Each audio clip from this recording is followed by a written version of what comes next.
Igreja, Pai, e que seja tudo, Pai, para a glória do Teu nome, Pai.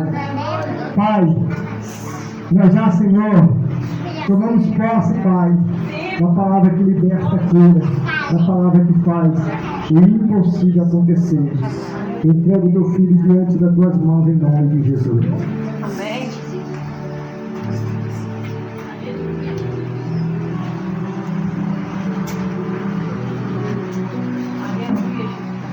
Glória a Deus. Cumprimento a todos com a paz do Senhor, amém? Amém. Me sinto alegre nesta noite, porque Deus é maravilhoso, né? Deus se faz presente nesta noite. Glória seja dada ao nome de Jesus. Antes de ler a palavra, eu gostaria de fazer duas coisas que Deus colocou no meu coração. Aleluia. A primeira coisa que Deus colocou no meu coração é a oração. O que mais oração há que poder? Primeiras orações no poder. Essa foi a primeira coisa que Deus colocou no meu coração. E a segunda coisa que Deus colocou no meu coração nesta noite é que antes de eu começar a falar o que Deus colocou no meu coração, que em tirar um momento para você glorificar o nome do Senhor. Aleluia. Essas são as duas coisas que Deus colocou no meu coração nesta noite. Então, curva a sua cabeça nesta noite, eleve o seu pensamento ao céu. Deus está aqui. Temos visto Deus já operar aqui no teu amigo. E Ele continuará falando comigo e com você nesta noite. Oh, Espírito. Glória seja dada ao teu nome, meu Pai. Oh, Jesus amado. Deus, aqui está, meu Pai, a tua igreja diante do Senhor. Aqui está a tua igreja perante ti nesta noite, Deus. Sabemos que grandes coisas o Senhor tem para operar nesta noite, meu Pai. Por isso quero pedir ao Senhor, humildemente nesta noite. Deus, coloca dois anjos aqui, Senhor, na tribuna. Coloca um anjo aí, Senhor, na portaria. Deus, e começa a operar agora nesta noite mediante a tua igreja. Deus, quebra aí, meu Pai, as barreiras, os impedimentos. Deus, joga por terra as correntes. Entra, Deus, nesta noite na batalha. E guerreia ao nosso favor. Jogue por terra, meu Pai, tudo aquilo que o adversário já arquitetou e planejou para a tua igreja não receber desta noite. Deus, mas que caia por terra pelo poder que há no teu nome. Toda ação do inferno, toda palavra lançada, toda seta do diabo, todas as correntes sejam quebradas agora. Todos os grilhões sejam destruídos agora. Toda ação do inferno, operação do diabo seja desfeita agora. Pelo poder que há no teu nome, Pai. E que o teu nome venha a ser glorificado nesta noite. E que vidas venham a ser tocadas, vidas venham a ser alcançadas por ti. Porque, segura, onde o Senhor está, algo sobrenatural acontece. Aonde o Senhor está, Senhor, um milagre acontece. E ninguém é dispensada de mão vazia. Então, Senhor, derrama e faz o teu querer nesta noite. Então, com o olho fechado, eu quero pedir a você que comece a glorificar. Vamos tirar um momento para glorificar a Deus nesta noite. E tenho certeza que quando você glorificar a Deus, Deus já está entrando em providência na tua casa. Enquanto você glorifica a Deus aí, Deus está jogando por terra esta corrente. Enquanto você glorifica aí, Deus está quebrando a corrente, as barreiras. Deus está jogando por terra toda ação do inferno. Enquanto você glorifica aí, Deus envia anjos para pelejar ao teu favor. Enquanto você glorifica aí, Deus envia anjos para pelejar ao teu favor e te dar a vitória. Você não tem ideia enquanto você glorifica. Você não tem ideia de quanto você glorifica. Deus desfaz um laço. Deus quebra as correntes. Deus quebra os carros no fogo. Deus visita a família. Deus cura, Deus liberta, Deus transforma. Enquanto você glorifica nesta noite, Deus faz o sobrenatural. Deus começa a fazer sobrenatural nessa tua igreja. A tua igreja está glorificando a ti. A tua igreja está exaltando o teu santo nome. Enquanto ele glorifica, enquanto ela glorifica a Deus, vai de encontro a ele aí. Vai de encontro a ela aí. Vai de encontro a família aí, Deus. Vai operando com poder, vai operando com milagre. Vai desfazer as obras do inferno. Vai quebrando, meu Pai, as correntes. E vai libertando nesta noite. Vai transformando pelo poder que é no teu nome. Glória seja dada ao nome do Senhor. E ainda de pé, vamos ler o versículo, capítulo 3, das palavras de 1 Samuel, o verso 10, que diz assim: então veio o Senhor ali e esteve, e chamou como das outras vezes: Samuel, Samuel. E disse Samuel: fala, porque o teu servo ouve. Glória seja dada ao nome de Deus, sempre glorificando o nome do Senhor. Eu gostaria que você repetisse comigo nesta noite esta palavra, sentado como tu está. Fala, porque o teu servo ouve. Quanto está o tempo aqui para ouvir a voz de Deus? Querido, entendemos uma coisa nesta noite. Eu apenas sou instrumento para ser nada. Mas é Jesus que vai falar contigo através da tua boca. Abra o teu coração, deixa Jesus falar. Porque quando eu olho para o livro de 1 Samuel, no capítulo 1 de Samuel, eu vejo ali Eucana. Para falar de Samuel, não tem como eu falar de Ana. Porque sabemos que Ana foi a mãe de Samuel. E sabemos que para que Ana, ou seja, Samuel, viesse ao mundo, teve um mistério aí. Primeiro, teve um voto. Qual foi o voto que você fez perante o Senhor? Olha para o teu irmão que está ao seu lado, com gentileza, com carinho, e diga para ele: trate de cumprir com aquilo que você voltou diante do Senhor. Porque eu vejo Ana fazendo voto, e diante deste voto eu vejo sobre a vida de Ana uma promessa. Eu vejo sobre a promessa na igreja, ou seja, sobre a vida da igreja, uma promessa nesta noite. Porque uma coisa é quando eu e você pedimos a Deus algo, e outra coisa é quando nós cumprimos com aquilo que nós pedimos ao Senhor. Eu não sei o que você pediu, mas quantos às vezes faz o voto diante do Senhor perante uma campanha como essa? Ele diz: Senhor, se porventura o Senhor me der algo, eu vou fazer algo. Se porventura o Senhor fazer algo na minha vida, eu faço algo. Se o Senhor operar assim e fazer assim, eu também vou fazer assim. E Deus, Ele é fiel para cumprir. E Deus, Ele vela para cumprir com a tua palavra e cumpre com o voto que você fez. Mas muitas vezes nós não cumprimos com o voto que fizemos perante o Senhor. E eu estava meditando nesta palavra e Deus me deu esta palavra diante desta mensagem: cumpra com o voto que você fez perante o Senhor. Talvez você não esteja entendendo o que eu quero falar.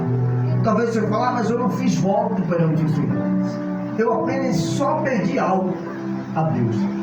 Aí, sabemos que para pedir algo a Deus, nós devemos que prostrar os medos em uma sinceridade e clamar a Ele e pedir algo a Ele. E muitas das vezes, porque eu costumo fazer assim, mediante algumas situações, antes de eu também só pedir, eu também clamo a Deus e proporciono algo. Porque às vezes eu vejo na vida de muitos só pedir.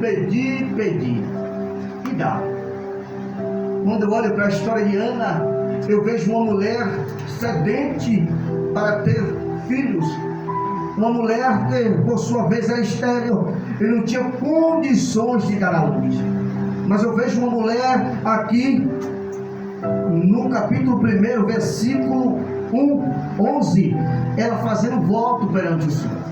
E este voto era se o Senhor o der a um menino, um filho, um homem, um menino, homem, ela daria para o Senhor, para o Senhor. E ela fez esse voto perante o Senhor. E perante este voto que Ana fez diante do Senhor, ela disse a Deus: se Deus porventura desse a ela o que ela pediu, o Senhor daria para servir a Ele em todo o tempo ao Senhor. Então eu vejo uma mulher cumprindo com o voto que ela fez perante o Senhor. Ela clamou, ela chorou, ela pediu, mas ela também foi fiel para cumprir. Seja fiel para cumprir. Porque eu tenho certeza que desde o dia, ou do primeiro dia que você entrou dentro desta campanha e que colocou o seu voto perante o Senhor, eu tenho certeza de que Deus já decretou a sua vitória. E talvez você está a perguntar: mas eu fiz o voto e já está no terceiro dia desta campanha e eu não vi, Senhor, o milagre acontecer. Ei, deixa eu te falar hoje nesta noite. Tem três formas, às vezes, que eu vejo Deus trabalhar dentro de um propósito. Ou Deus dá no começo, ou Deus dá no fim. Tem coisas assim, como você vai pedir a Deus agora, mediante esta campanha, Deus ele pode dar logo no começo. Mas tem coisas que Deus também pode te dar lá no final do propósito que você fez. Você sabe por quê? Porque Deus quer ver até onde vai a tua perseverança. Às vezes queremos de Deus, mas não queremos dar a Deus. Queremos do Senhor, mas não queremos cumprir o que nós fizemos diante do Senhor. Às vezes lançamos um voto, um propósito, mas não queremos cumprir com aquilo que nós votamos perante o Senhor. Eu não sei porquê, mas Deus me chamou muita atenção a respeito de votos. Eu não sei qual foi o voto que você fez neste momento, mas uma coisa eu sei: que Deus te prometeu, Ele é fiel para cumprir. Ele não é filho do homem para que morra, nem trocou o homem para que se arrependa, mas é Deus que vela para cumprir com a sua palavra. Porventura faria o Senhor e não cumpriria? Se Ele falou, Ele é fiel para cumprir. Entenda isto nessa noite. É necessário nós entender essas coisas. Porque quando eu vejo para Ana, eu vejo uma mulher lançando voto. E eu vejo Deus cumprindo o voto. E eu vejo uma mulher cumprindo também o seu propósito perante o Senhor. E levando este menino para a casa de Deus. E a palavra vai nos falar que Samuel, ele crescia em obediência a Deus. Era um menino que, por sua vez, é filho de uma geração, filho gerado através de uma promessa, de um voto, filho gerado através de lágrima, filho gerado através de joelho dobrado. Eu vejo um menino crescendo debaixo da graça. Talvez você entrou nesta campanha e fez um voto perante o Senhor com lágrima. Quem sabe você entrou nesta campanha e fez um propósito diante do Senhor com lágrima no rosto, de joelho dobrado, cara mó, clamando a Deus pela resposta. E deixa eu te falar nesta noite: Deus vai garantir a sua vitória. Apenas creiam, porque aquele que te prometeu, Ele é fiel para cumprir. Devemos que crer. Muitas vezes não entendemos porque entramos numa campanha e não recebemos. Às vezes não recebemos porque verdadeiramente ou faltou algo para que nós recebemos, fé nessa história aí, ou até mesmo algo que nós pedimos a Deus e Deus viu que dentro daquilo que você pediu, você não estava preparado ainda para receber. E às vezes nós não entendemos e dizemos: Senhor, eu fiz um voto, eu fiz uma campanha, um propósito, mas por que eu não recebi aquilo que eu lancei diante do Senhor? Mas de que forma você pediu a Deus? De que forma você se humilhou perante o Senhor? Porque eu vejo Ana se enviando com lágrima. E uma das coisas que eu vi dentro desta mulher é que ela não pediu nada para se gloriar.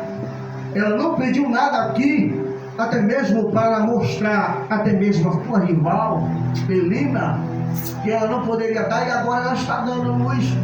E ela está tendo aquilo a qual a sua adversária o postava todo dia sobre a sua face, debochando que ela não tinha condições de dar ao teu esposo algo que tanto era, ou seja, algo que tanto os homens queriam naquela época. Porque um filho naquela época era algo tão precioso para dar continuidade naquela geração, para dar continuidade na vida, no procedimento daquela família. Mas eu vejo ela gerando para a glória de Deus. Eu vejo ela gerando para que o nome do Senhor seja glorificado. Será que a tua petição é para que o nome do Senhor seja glorificado? Será que o teu voto é para que o nome do Senhor seja exaltado? Ou o teu voto, às vezes, é para mostrar para alguém que você também pode? Me desculpa eu falar desta forma, mas é o que Deus colocou no meu coração. Porque eu vejo uma mulher disposta a voltar, a pagar o preço por algo, que até mesmo iria transformar a sua vida. E diante deste voto, deste propósito, ela lançou a sua oferta diante do Senhor. Aleluia, Deus. E eu vejo Samuel aqui nessa história. Eu vejo um jovem crescendo com sabedoria, servindo ao Senhor com fidelidade. Eu vejo um jovem aqui crescendo com tanta temor e tremor diante do Senhor. Eu vejo um jovem se prontificando a servir a Deus com fidelidade. Eu vejo um jovem disposto a pagar o preço, independente do que acontecesse sobre a sua vida. Eu vejo um jovem pagando preço de tal maneira, a ponto de Deus olhar de cima para baixo e essa graça, pelas suas atitudes, pela sua conduta. Mas também eu vejo dentro desta história dois homens, ou melhor dizendo, dois sacerdotes, que resolveu andar contrária à vontade de Deus. A Bíblia fala que Eli tinha 2 filhos, e esses 2 filhos serviam a Deus como sacerdote. E quando estes homens serviam a Deus ali como sacerdote, a Bíblia diz que estes homens serviam ao Senhor de forma desagradante diante do Senhor. Porque a Bíblia vai falar para mim e para você que ele não servia a Deus verdadeiramente como deveria ser servido. Primeiro, que ele desprezava as ofertas que eram trazidas do povo de Israel e que trazia a Siló para sacrificar diante do Senhor. E quando a oferta chegava perante estes homens, para que sacrificasse, ofertasse a Deus pelos seus pecados, por algo que ele pediu diante do Senhor. Estes homens aqui cometiam crimes terríveis aos olhos do Senhor. Esses homens aqui pegavam a melhor parte do sacrifício, das ofertas oferecidas a Deus, e pegavam para si mesmo. Ele comia a melhor parte daquilo que era para Deus, ele tomava para si, e assim cometemos crimes terríveis perante o Senhor, porque Deus não se agrada de forma nenhuma dessas formas. Deus não se agrada dessas atitudes. Deus não vai se agradar de forma nenhuma de eu e você andar conforme o nosso querer, as nossas próprias vontades. Porque quando eu e você procura andar conforme os nossos próprios querer, verdadeiramente desagradamos a Deus. E estes homens, eles faziam aquilo que não era agradável aos olhos de Deus, a ponto de Deus enviar um homem, um profeta, a Eli, e trazer a ele uma mensagem a respeito da tua casa, trazendo a ele uma exortação, a forma que a sua casa estava, a forma que a tua família se conduzia diante do Senhor. Eu vou ler aqui o versículo 29 para o nosso entendimento, e o versículo 30. Porque porque porque das coisas contra o sacrifício e contra a minha oferta de manjares, que ordenei na minha morada, de honras a teus filhos mais do que a mim, para vos engordar do principal de todas as ofertas do meu povo de Israel. O versículo 30 diz: portanto, diz o Senhor, Deus de Israel, na verdade tinha dito eu que a tua casa e a casa de teu pai andaria diante de mim perpetuamente, porém agora digo o Senhor, longe de mim tal coisa, porque aos que me honrarei, porém os que me desonram serão envelhecidos. Aqui vemos que Deus enviou este profeta, este homem, para trazer uma mensagem a Eli, porque Eli, de fato, ele já estava velho, mas mesmo velho, isso não era desculpa para que ele não corrigisse os teus filhos de forma correta, porque a Bíblia diz que os teus filhos faziam as coisas desagradantes aos olhos do Senhor. Os teus filhos desonravam a Deus, desobedeciam ao Senhor, a ponto de envergonhar a casa de Deus. Eles deitavam com mulheres, saíam noitadas, e se juntavam com os povos, e ali se relacionava com as mulheres. Ele fazia tudo aquilo que era ilícito aos olhos do Senhor. Ele pegava o sacrifício que era oferecido a Deus em holocausto e pegava a melhor parte para si, deixando o resto para o Senhor. E Deus não é digno de resto, Deus é digno do melhor. E eu vejo aqui uns homens andando agora conforme o seu próprio querer, andando conforme a sua própria vontade. E eu vejo Deus chamando Eli para uma responsabilidade. Eu vejo Deus chamando Eli para um compromisso. Eu vejo Deus chamando Eli para exortar o teu filho, para Eli trazer ao teu filho o conhecimento, ensinar, exortar a respeito da tua palavra. Mas Eli fez caso sobre isso. Eli não exortou os teus filhos da forma que Deus queria que te exortasse. E por isso vamos ver aqui no capítulo 3, o versículo 15. Eu vejo Deus aqui então dando uma visão a Samuel a respeito do que Deus já tinha falado lá atrás sobre Eli, ou que Deus tocaria sobre a sua casa pela sua desobediência ao Senhor. Então eu vejo Deus agora trabalhando de forma especial na vida de Samuel, no capítulo 2, no capítulo 3, no verso 10, ao qual lemos nesta noite. Eu vejo Deus aí chamando Samuel pela sua primeira vez. Eu vejo Deus chamando ele pela primeira, pela segunda, pela terceira. E ao chamar pela terceira vez, ele entendeu que Deus estava chamando o menino e pediu para que ele voltasse e deitasse novamente. E Deus chama ele então pela quarta vez. Então este menino diz: eis-me aqui, Senhor. E Deus começa aí a falar com Samuel algo esplêndido, algo tremendo a respeito da casa de Eli, para que Eli se consertasse perante o Senhor. E no versículo 3, ao qual lemos, e o versículo 3 e o versículo 10, vamos ver Deus chamando ele a exaltação.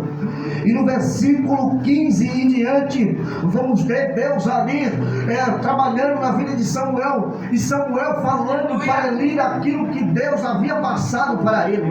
E Deus começa aí agora, através de Samuel, trazer a exortação para Eli a respeito da tua casa, a respeito da tua conduta, a respeito da forma que ele agia, da forma que ele se comportava perante o Senhor.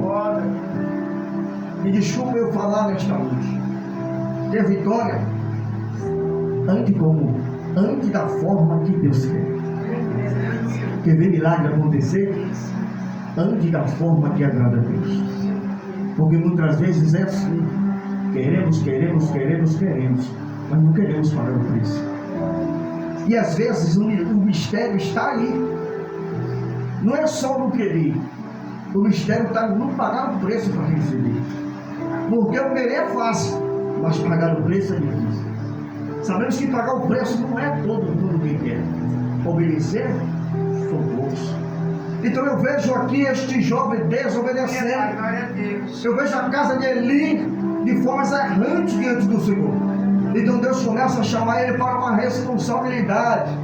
Deus começa a chamar ele para um compromisso. E Deus aí começa a falar com Samuel a respeito do que Deus iria fazer sobre a casa de Eli. Por Eli não ter exortado teus filhos, e os teus filhos não ter andado conforme o querer do Senhor.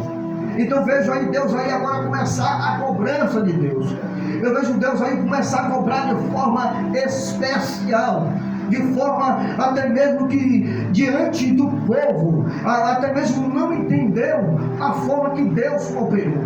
Um pouco adiante, eu vou adiantar o processo aqui, mas vamos ver lá um pouco adiante.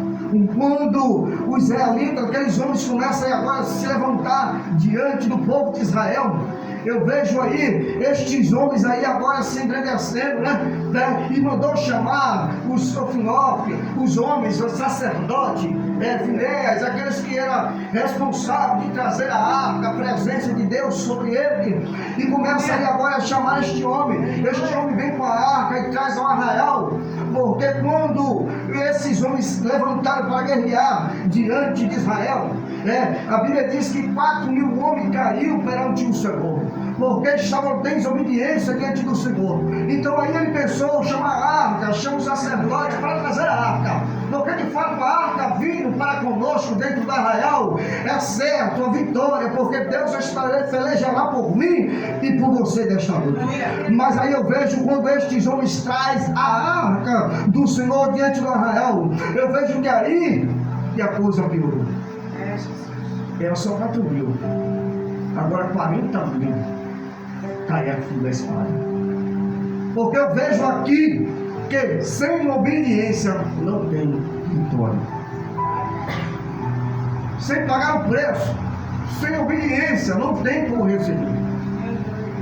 Esses homens achando que chamando a arca, a presença de Deus, o milagre vai acontecer. Aí que Deus mostra que Deus não estava no negócio. E de vez de ele ganhar a guerra, eles perderam a guerra, a ponto de cair 40.000 soldados perante seus inimigos. E talvez muitos não entenderam, disseram, não entendi.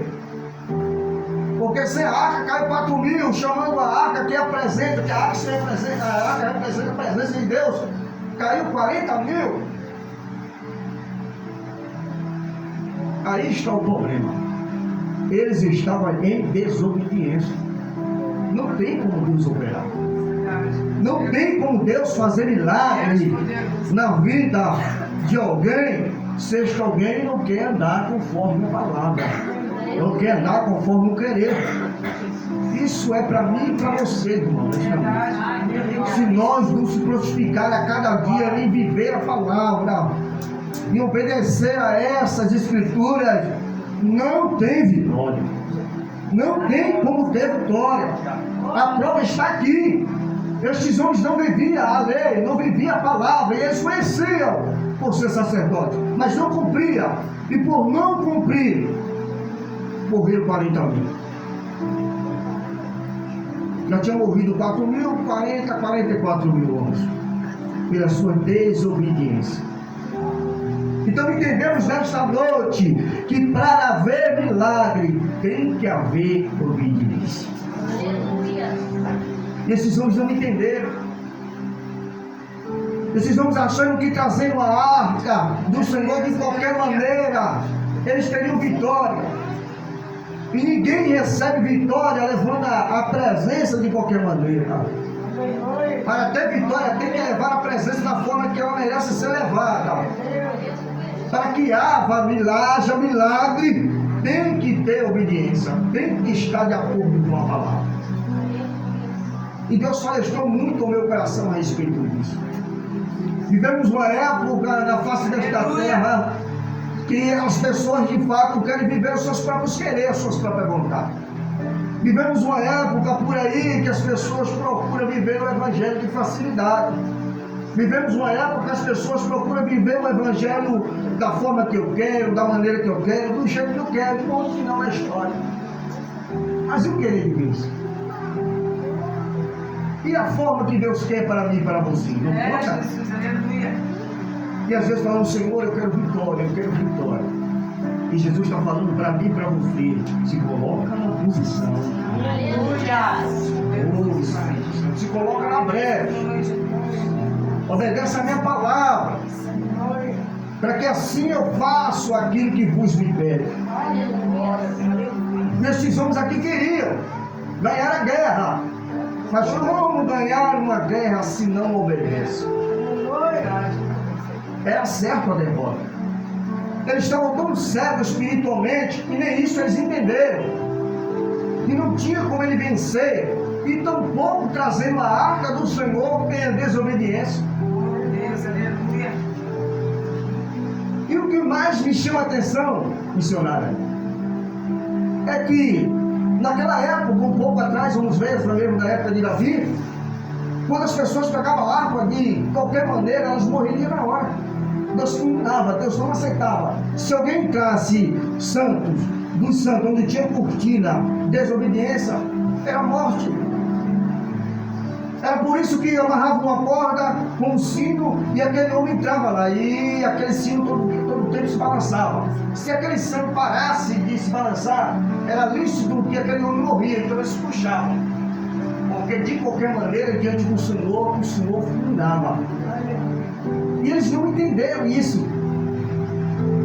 Aí eu vejo Deus aí agora, né, permitindo que esses dois homens, esses dois sacerdotes, da forma que eles estavam errantes diante do Senhor, em pecado, em erro, vivendo a vida de qualquer maneira, levasse a arca do Senhor à batalha.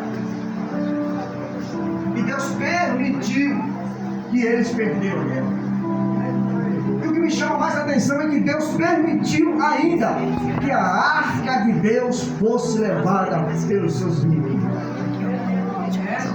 Então, se o inimigo levar a arca,